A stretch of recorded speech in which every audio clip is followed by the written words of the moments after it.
Welcome to What the Hype, and this week we are reacting to Onyx Storm, the third book in the Fourth Wing series. Hi, Laura. Hi, Pam, fellow Fourth Wing girlies. Hello. Hi, Andy.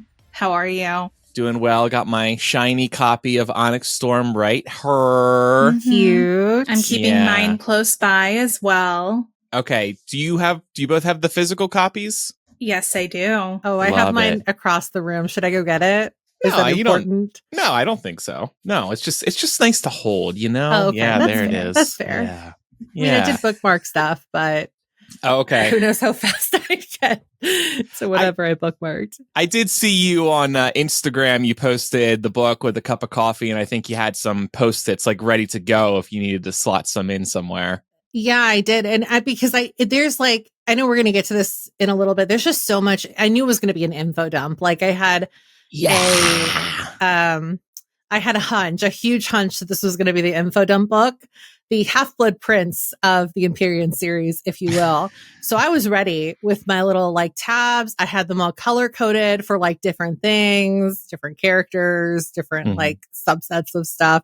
And it was super helpful to keep track of some of that. But also the book is very long. So, you know, after a while, it's like, I feel like I'm marking almost every page. Yeah. So before we dive in, spoiler warning, we are going to be getting into specifics in terms of what happens in this book. So please, if you haven't read the book, you don't want to be spoiled, then please leave now and you can come back and listen to this episode once you have read Onyx Storm. So this is the third book in Rebecca Yarros' Fourth Wing Empyrean series. I just call it the Fourth Wing series because I feel like that's more recognizable to most people. I agree. Isn't that what everyone calls it? Oh, I guess. Like, I don't know. It's technically the Empyrean series, and that's what I've been calling it when I've kicked off some of these episodes, but I feel like everybody colloquially calls it Fourth Wing. Yeah. I prefer calling it that. You know, it reminds us of the humble roots. But so in this third book, Onyx Storm, Violet and Xaden and their team head out to find allies to defend themselves against the threats in Nevers. And let's just go around the table quickly, quick thoughts, and then we'll start getting into some more specifics. Pam, what did you think overall? Yeah, overall, I thought it was good. I felt like it kind of dragged a little bit for me in the middle. It was, like I said, a bit of an info dump. And I think that as fun as some of these like quests were, like the whole like road trip angle of this book, as fun as it was, I think that like I didn't need all of it. And obviously some aisles were more important to visit than others. But overall, I thought it was good. I think that the one really fun thing about this series is that Rebecca Yarros always sticks the landing with the cliffhangers at the end. Yep. Yeah. And that's what really makes you want to keep reading and want to theorize. So I was ultimately satisfied. Yeah. Even the cliffhangers at the end of every chapter, it feels like keep you wanting to keep going and going. What do you think of the book, Laura? I overall really liked it. Definitely agree with the point about it feeling like it dragged a bit in the middle. I had a similar piece of feedback about Iron Flame, although honestly, I liked Onyx Storm better than Iron Flame. I felt like the pacing was a lot better, and it was genuinely like going at breakneck speed. One of my big takeaways from it was I basically read the first 20 chapters in one sitting because those first 20 chapters were just like, go, go, go, go, go. Yeah. And it was like, I would get to the end of a chapter and I was like, well, I can't put it down now. Yeah. You know? Yeah. I agree with you too, that the book was fast paced. I didn't really find the middle too slow. If I have one issue with this book, and maybe this is becoming a bigger issue for me as we get further into the series, there's just a lot of characters to keep up with, and that is difficult for me. As somebody who got into this series knowing that it was described to me as fantasy light, That was more palatable to me, but I feel like the world is opening up, and that's great for people who are big fantasy readers, and who are devouring the series with no issues. But for me, it just feels like a lot at times, and I feel like I'm in the dark a lot of the time. I saw one TikTok, I can't remember who it was, being like every page there's a new character, and I can't keep up with it. I was like, oh, okay, good. It's not just me. Yeah. I saw one that was like, it used the Kiki Palmer, like, sorry to this man. Have you guys seen that meme where she's like, I do not know who that is. I'm sorry to this man. And then behind her was like the cover of Onyx Storm. And you're right. Like sometimes it is like, who's that again? Yeah. Oh, like, let me go back and like, it almost like, I appreciated actually the guide in the beginning. Yeah. That was helpful. Yes. And also to like be reminded of everybody's signets. I wish the map was more completed and had included the aisles, because that is like what I was trying to figure out. And I ended up having to just go online and Google a fan made map, because it was so much easier to kind of like visualize it that way and keep track of where they were. Because it was like, I knew they flew south, but other than that, it was like, I don't know where you guys are. Did you see Rebecca talk about that, by the way? Because a fan asked her about that, why the aisles weren't included in the map. And apparently the art department deemed it too spoilery. So maybe with the next book, those aisles will be. They should have put it in the back. 100%. Because they got a map in the front and the back. Yeah. Before and after. And I'm surprised she doesn't have like the weight to be like, fuck you guys, put it in. Yeah, I feel like she has that status at this point. Yeah.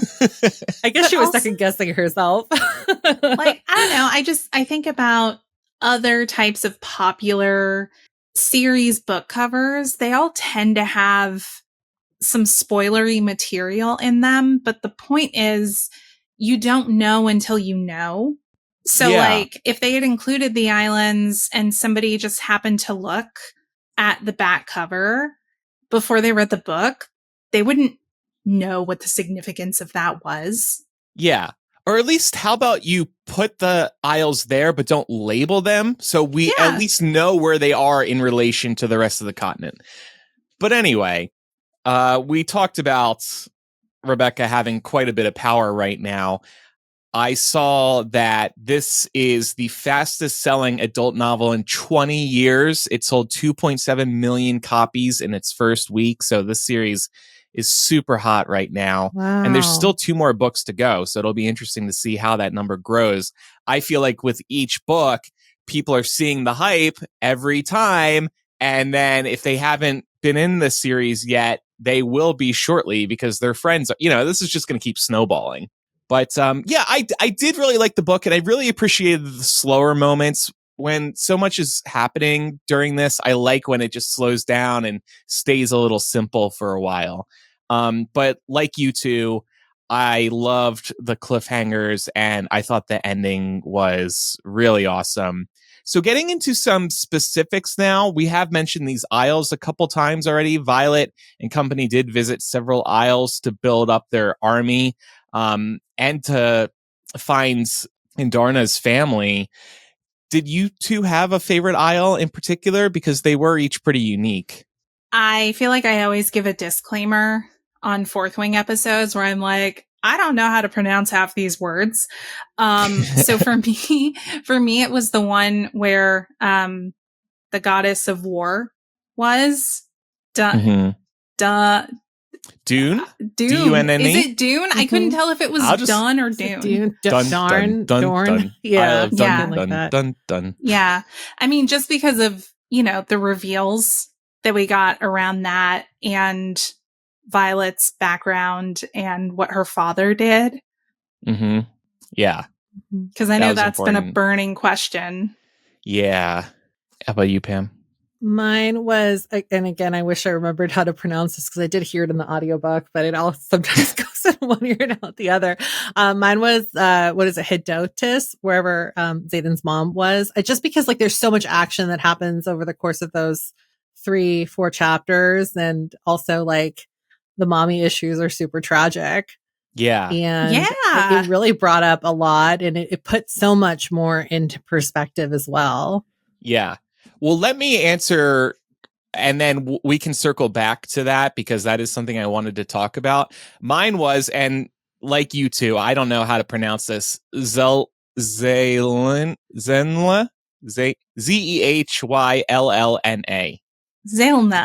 Zelna. So this was the Isle of Luck, and this is where Violet and company each had to draw a card, and then that card was, for the most part, giving them good things. Like Drake received a kitten named Broccoli, and Dane, he was just slapped in the face. That was just sort of playful and dumb. Violet received a broken compass. Xaden received an empty glass box. But Traeger drew the arrow card and was immediately killed. This whole scene was scary, but seemingly innocent enough. I guess you were expecting something to happen because it was too simple and too easy. I mean, it's basically Russian roulette. Yeah. Like, somebody's got the full chamber. And it's crazy that the one rule was that nobody could react regardless, except to say thank you. That seems particularly cruel. Yeah, so Traeger was killed and then they couldn't react. And all he could say was thank you. It was a tough scene to watch or to read. Plus, Kat had finally moved on and, Yeah.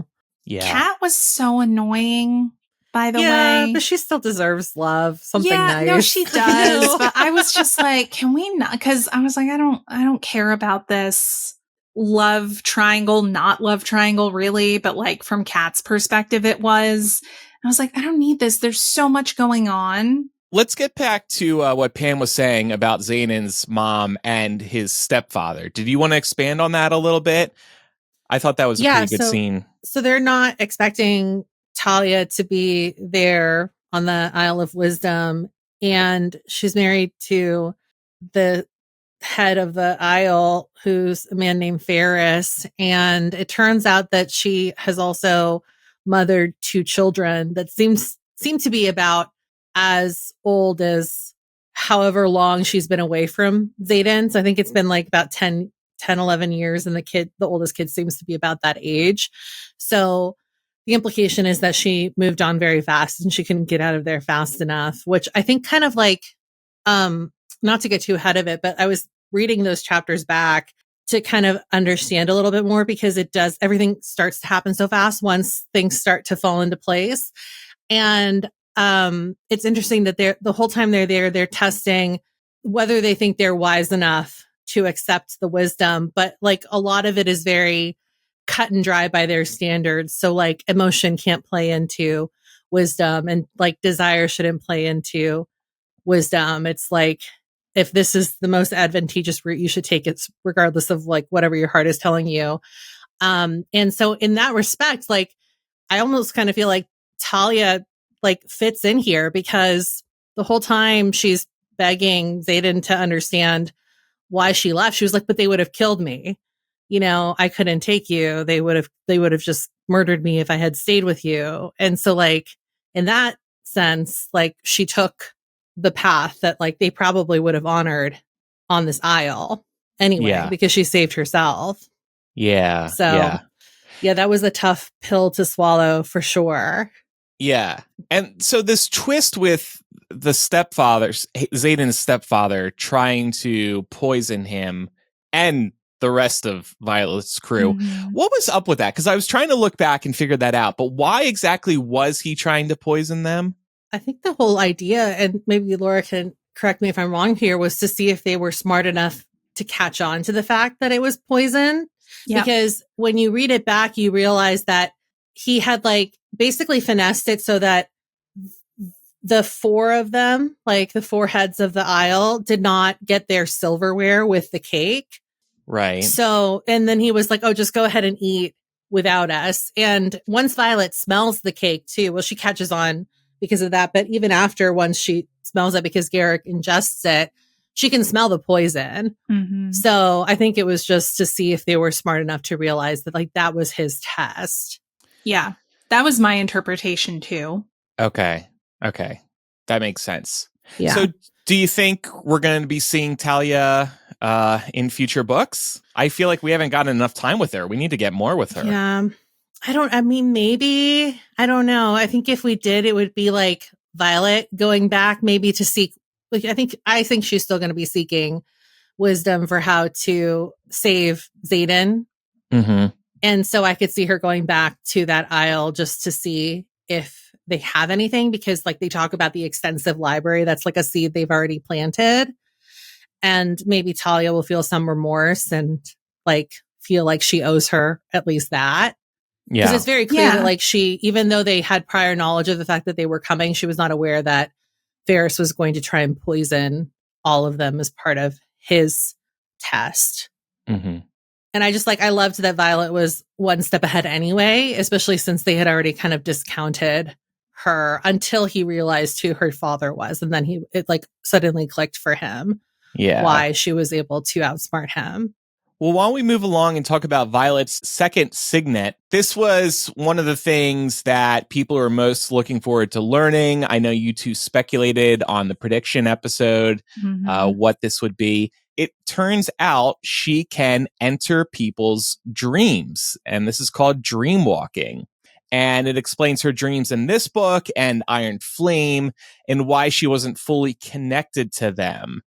What were we seeing in Iron Flame and what were we seeing in Onyx Storm? So she was having lots of repetitive, trapped in battle, can't escape nightmares. And in Onyx Storm, again, she's still having a lot of recurring nightmares of facing down a Venom Sage. But it turns out that those are Xaden's dreams, not hers. And she was dreaming of the sage that was struck down in Iron Flame before that, right? Yes. Yeah, because she was like meeting him in her dreams, and they were talking. And I want to say, wasn't she also dreaming about the big attack where Liam dies in Fourth Wing before they get attacked or something like that? I think you might be right. Yeah, it's been a while since I read that, so don't quote me. But I feel like she was also, a minute since I read that. Yeah, she was also having like crazy battle dreams, to your point. I think even then. Mm-hmm. Yeah, so it's been going on the entire time. Like it's kind of been breadcrumbed throughout, but I know there were so many different theories. I know I thought that she was going to be able to talk to dead people or see dead people. Yeah. Dead people. But I think that like on the surface, dreamwalking doesn't sound too crazy until Xaden puts it into perspective and basically tells her it's more dangerous than being an intrinsic, because she doesn't even like intentions can change, but she can actually see what people are thinking. Yeah. And then they have no way to protect against her because they're sleeping. Yeah. They're in a very vulnerable state. Right. And then this also makes you wonder how this is going to come into play in the next two books. I'm wondering if she's going to be able to harness this power in even further and be able to manipulate people's dreams, which in a way to me would mean she's manipulating people's memories. And the Irids also tell Andarna, I think, that she gave Violet a very powerful weapon. And the reading I got was they were implying it's not just dreamwalking. Like there's something extra here that's really powerful. Yeah. I wonder if that is going to be the key to, or one of the keys to how she finds Xaden. Obviously, I don't want to get us too far ahead to the ending and everything, but I'm just wondering if this is going to be the way that she is able to maintain some semblance of awareness of like where he is and what he's doing and what he's dealing with. Like maybe she'll only be able to see him through dream walking. Oh, wow. That would make sense because she can infiltrate. We've already seen her infiltrate Venom dreams. So it's possible. I just wanted to really quickly bring up, like, since we're talking about signets, this little signet sidebar, if you will. Ooh. That we also learned that the marked ones, so the children of the Tirish Rebellion, a lot of them are developing second signets because of the dragons that choose them. So it's almost like the dragons have a premonition of the fact that they're more susceptible to producing second signets, which would make them stronger in battle. And this is something that they're keeping closer to the chest.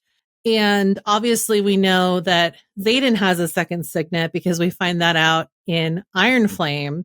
And we also find out that his second signet was, it sounds like it was developed as a result of the fact that he bonded with Zagael, whose past rider was his grandfather. And so when you bond with like a dragon that's already like been in the family, you're able to harness more power. So, there was like a lot of information too that came out from these Q&As with Rebecca Yarros that she did across the country. And one of the points, I don't know if you guys saw this, one of the points that I thought was really interesting that she was basically saying that like the Kaori's records of like dragon and riders aren't necessarily accurate because the dragons tell the riders their names and then the riders tell him.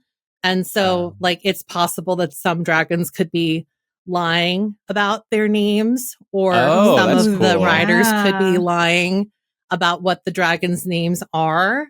And so I was thinking about this in the context of, you know, like say like Zagael bonding with with Xaden because he's a Ryerson. Maybe some of these dragons also belonged to families that were killed or like elders that were killed because they were part of the rebellion. And so then they've been waiting to bond with the children. Yeah, that's really interesting. That would make a lot of sense. And speaking of dragons, we're going to take a quick break. And when we come back, we're going to talk about what we learned about Andarna. So we'll be right back.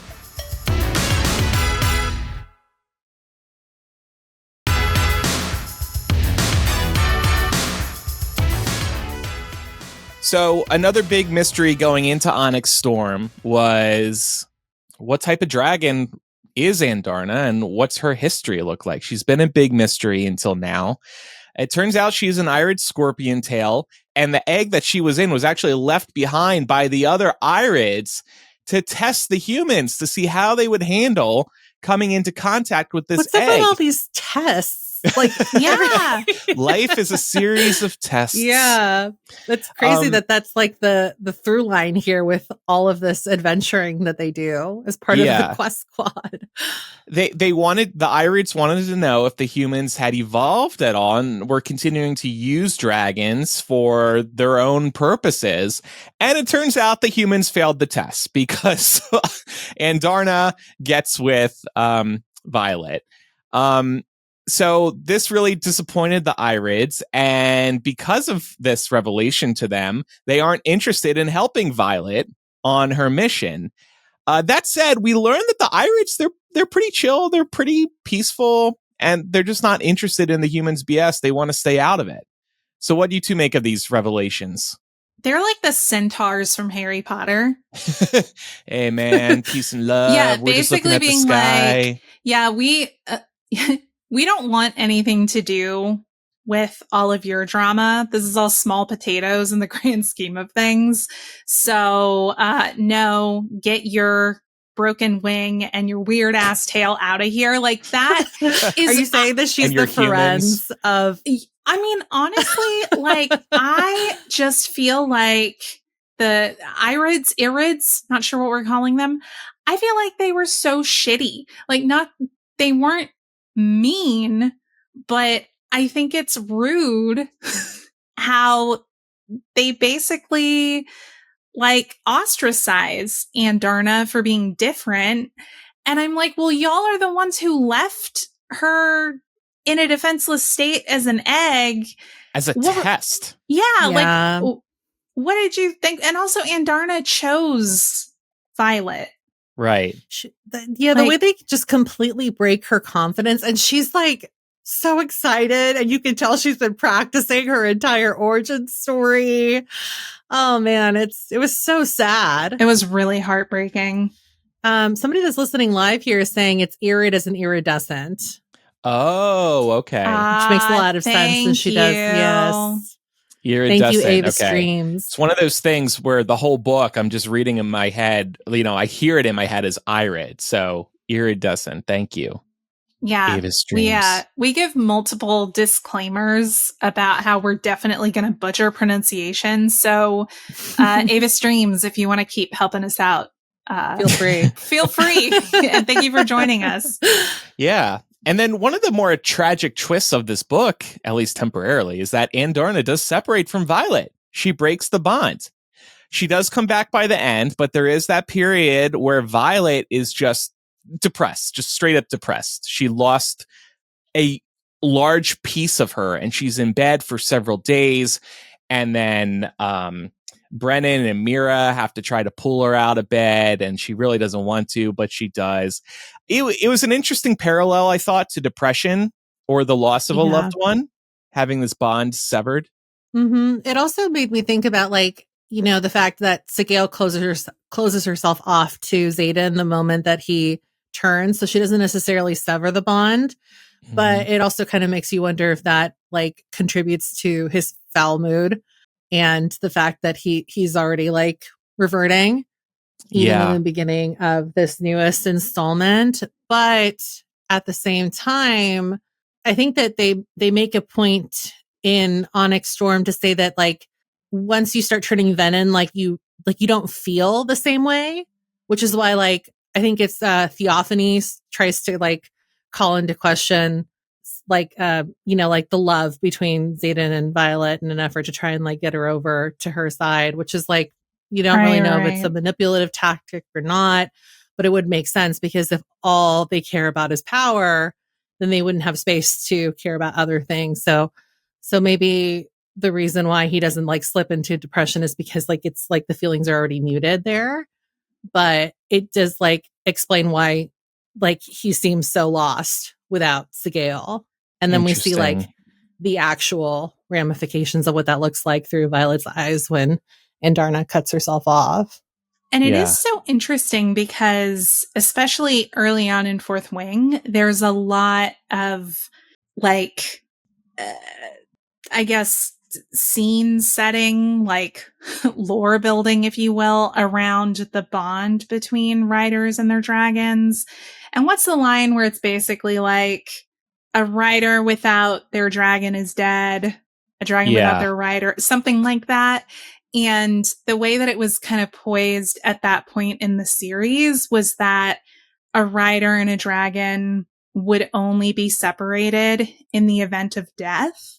But here we see a couple of examples where choice is involved, and I wonder if that hurts more. Yeah. The quote you're thinking of, and it was trending on TikTok for a while too, the audio version of it from maybe the audiobook, I don't know. A dragon without its rider is a tragedy. A rider without their dragon is dead. There we go. Yeah. And to that point, Laura, like, I still think that the reason, like, why Tyrion lost his last rider, which was Naelin, is because he turned venom, and that's why he's like, we don't speak of him. So, like, that would make a lot of sense if, like, you know, like, he's frustrated because it's like he had to cut off the bond. Yeah. But well, speaking we don't of really cutting off know, the bond, they didn't. I thought we were going to get more information on that, honestly, this book, and we didn't get anything. There was like one mention of Naelin, and that was it. I did have a question though, and this could just be, I definitely want to go back and do like a more in-depth reread. I read the book in like 3.5 days.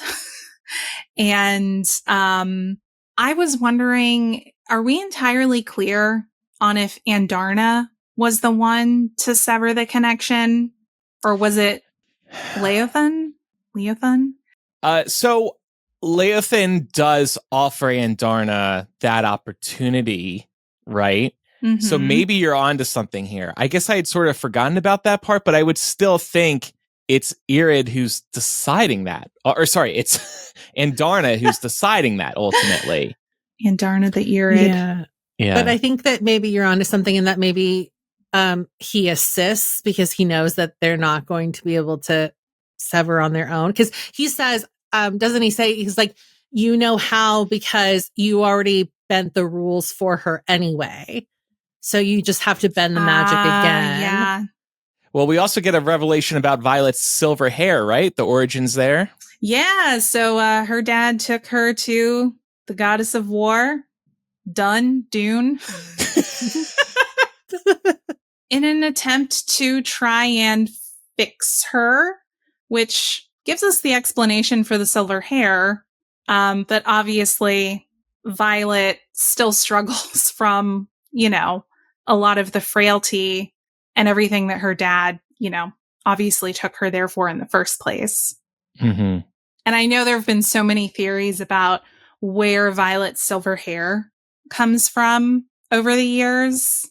Did we feel that something like this was going to happen? I know the community, the Fourth Wing community, and all the theories are like very deep and vast. So I'm just wondering if someone might have called something like this. I know that there was a lot of theories circulating about maybe whether or not the venom had anything to do with the streak in her hair. And the answer to that is like, not really. But then she does have this in common with Theophany, because before she turned venom, she went through the whole process, right? Okay. Yeah, thank you for that. Because now, Theophany? Thank you. Yeah. Thank you. Like Theodora and Stephanie had a baby. Theophany. Oh my gosh. Pam, I really think you just need to be like the Fourth Wing, like wordsmith guide for our show. Oh my God, don't put that on me. Hey, you're doing better than either of us are doing. So yeah, I actually remember us talking about this when we read the excerpt chapter, which we know now is like chapter 3. Yeah, right at the beginning. Yeah, it's right at the very beginning. And Violet saw her, and it seemed like no one else did see her. Of course, we figure out later what's going on there, but that was what made me think there was some kind of like signet connection about her being able to see or talk to dead people, or potentially having some kind of venom connection herself. Well, now let's talk about the ending. Like we said at the top of this, there's always some twists and major cliffhangers across these books, but especially by the end.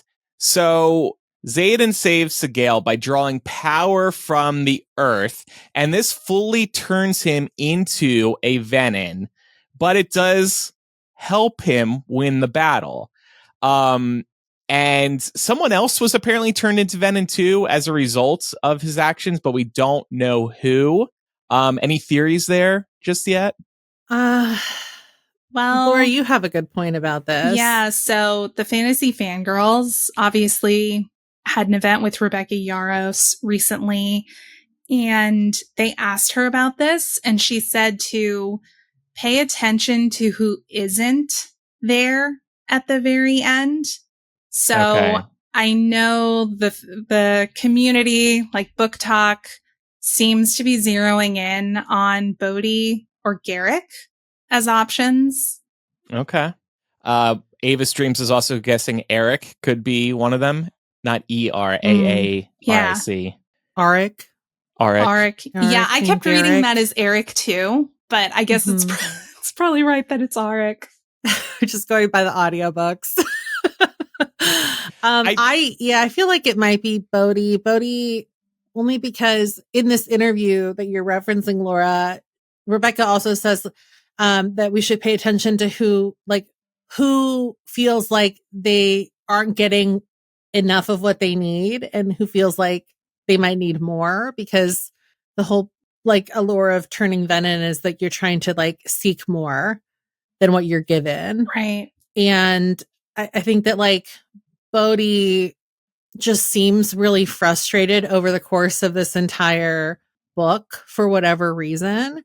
A lot of the frustration is obviously geared towards Xaden, and I don't think it's not frustration over like it's like frustration over being like left behind. And Xaden is obviously trying to leave him behind because he's like, you're all Tyrandor has left if something happens to me. But I kind of get the sense that Bodhi almost feels like he's being left behind because he's too weak in comparison to everybody else that gets to go. Mm-hmm. Yeah. So, yeah, and you can see why he'd be vulnerable, right, to this as well. Right. Yeah. And I don't think he's manifested like a second signet yet or anything like that. So That No. might be kind of weighing as well, especially since Garrick has the secret second signet that we find out about later too. So thanks to Xaden's actions, they are able to, well, he is able to decimate the Wyvern forces, at least the ones that are there. I'm sure there will be more down the road. Violet also manages to kill, how did you say to pronounce it? Theophany? Theophany.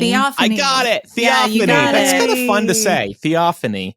Using the marble dagger. And the big twist here is that battle's over, and then Violet is asleep, and then she wakes up to learn that that she and Xaden are now married, and she has no recollection of this happening. And the last words in this book are Imogen saying to Violet, "I did what you asked me to do." Imogen's signet, of course, is she can erase memories. So Violet and Xaden got married, and then Violet said, "Erase this memory. I don't want to remember this." Yeah, and there's a lot going on here because Violet was also missing for 12 hours. Yes. Brennan's like, "Where the hell were you?" And she's like, "I don't know." And also she has a note from Xaden, right? Saying like, "Don't try to find me. Yeah. It's in your hands now." And I'm like, "What's it?" Yeah. Don't look for me. It's yours now. Yeah. The ring? There we go. But yeah, I mean, I have a question in here. Like, what did Violet ask Imogen to do? And like, obviously we know what she asked her to do. She asked her to wipe her memory, but why? Right. That is the That's big what we wanna question know. now. This is what the fan fiction is going to have to answer for the next couple of years. Do we think that Imogen knows what happened, or do we think that Violet left with Xaden to get married and then came back and said, "I need you to erase the last 12 hours of my memory"? Yeah. The other thing too is like, I wonder if Imogen's signet works the opposite way. Like, can she give it back? That's a big question now as well. Yeah. But then if she gives it back, might Violet just want to erase it again? What's the point of getting that memory back at this point? I just have to assume that it's some kind of like, she had to have found out something that was too dangerous for her to keep. Yeah. And I'm also wondering if going back to her second signet, which obviously was like the big revelation in this book, right? Everybody was waiting to see what that was. Like, if she's dream walking and other people realize that's what she's doing, is she also equally as susceptible? Like, can they intercept her mind and dreams? Yeah. So like, if it is information that she's trying to guard for whatever reason, does she ask Imogen to erase her memory so that like, if she's dreamwalking and like the sage knows, then that information is kept safe because she can't remember what it is. Yeah, that's true. Cause yeah, you can't control what you do. Yeah. Honestly, I'm thinking about this in like Harry Potter terms, like occlumency and like, or not occlumency. Yeah, that's we're what Harry it is, right? Potter kids on the show. Yeah, exactly. But like, to be fair, a lot of this is like, I think a lot of like fantasy builds on itself. And so it's hard not to relate it to other touchstones that we have. Yeah. But well, our best bud, Avis Dreams in the chat is saying, "I wonder if she knows where Xaden went, which is why she needed her memory wiped on top of other important things." So yeah, I think that kind of goes hand in hand with what you're saying, Pam. Mm-hmm. And now you mentioned Harry Potter. Now, there's that missing 24 hours in Harry Potter. Now the Fourth Wing series has their own missing 12 hours. Oh my God. That the sentence that launched 1,000 fan fictions. Yeah, well, I'll just jump ahead to this point now. Rebecca Yarros is probably going to be taking her time with book 4. So we'll have plenty of time for everybody to speculate. I'll explain why there's going to be a lot of time there. But first, we're going to wrap up our thoughts on this book after a quick break. We'll be right back.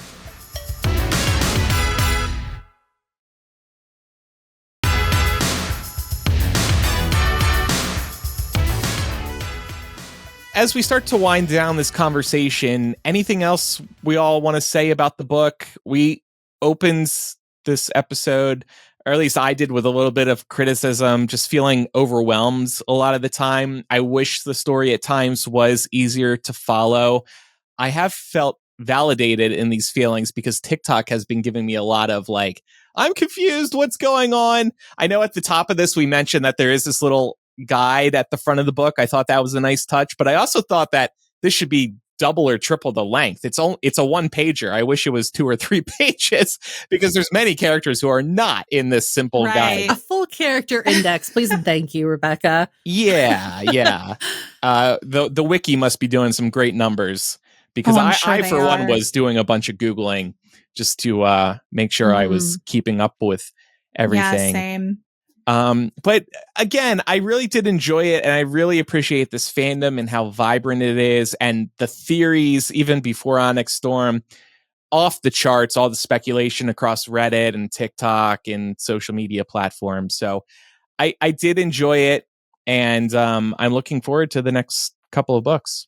Yeah, I really like how I know that like a common criticism of Fourth Wing and when it first came out was people saying that it was too predictable. I think that like whenever I'm invested in any kind of story, I like to shut my brain off so that I'm not trying to connect the pieces, and then I can just be like pleasantly surprised in the end. But for like with that in mind, I do want to give Rebecca Yarros credit because a lot of times I feel like she does things that aren't predictable. Like I think that like before this book came out and before we all read it, I would have put money down on Xaden turning full venom because he wanted to save Violet. So I kind of like love that he does it for Sigale. And I think that we didn't really touch on this, but obviously another big pillar of this was Violet finally getting her hands on Papa Sorrengail's research. And I love that like him turning for Sigale was a little bit of a full circle moment with like those books, because the first password is like alluding to the fact that her mother's first love was her dragon and not her dad. Yeah. And so that's not to say that like Violet wouldn't come first for Xaden, but you can tell that he loves Sigale a lot. And that would have been his first love probably because he met her first. So. Yeah. Well, that makes a lot of sense, especially if you reflect on Violet's experience when Andarna left and how she described it as feeling like she had literally lost a piece of herself. Like she's never had a relationship with anyone like the ones that she has with Andarna and Taryn, you know?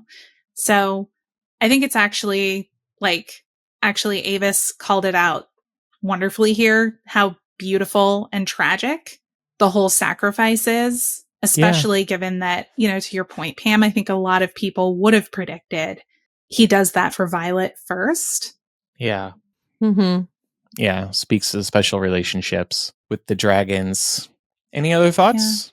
Honestly, I really enjoyed it. I read it at a breakneck pace and I do want to go back and spend some more time with it and actually annotate it the way that Pam did, because I know that, I mean, it's going to be a little bit of a long haul between now and when we get book 4.